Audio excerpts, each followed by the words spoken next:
રોજની જેમ ટ્રાફિકના ઘોંઘાટ વચ્ચે વહેલી સવારે સુરતના કોયલી ખાડી વિસ્તારમાં બ્રિજ નીચે કાદવમાંથી કોઈ એક નાની બાળકીના રડવાનો અવાજ શાંતિમાં કોઈ ગંભીર ગુનાને નોતરતો હતો. થોડી વારમાં ટોળું ભેગું થઈ ગયું. જોયું તો 3 વર્ષની બાળકી મોતના મોંમાંથી નીકળવા ચીસો પાડી રહી હતી. પણ આ બાળકીને આ રીતે ખાડીમાં કોણ ફેંકી ગયું? મા બાપ કોણ છે અને ક્યાં છે? ટોળું એ વિચારે તે પહેલા ત્યાંથી 6 મહિનાના બાળકની લાશ મળે છે.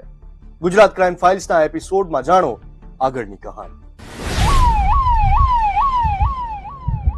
પોલીસને આ ઘટનાની જાણ થતા તપાસના ઘોડા દોડતા થયા ને ગણતરીની કલાકોમાં બાળકી અને તેના પરિવારની ઓળખ થઈ ગઈ, જેમાં પિતા જબ્બાર શાહ અને માતા સમીમ અને બાકીના પરિવારના લોકો હતા.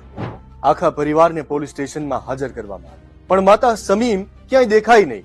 એટલે શંકા પહેલા માતા પર ગઈ કે તેણે જ આ નિર્મમ કૃત્ય કર્યું છે અને પ્રેમી. આખો વિડિયો જોવા માટે ડાઉનલોડ કરો દિવ્ય ભાસ્કર એપ.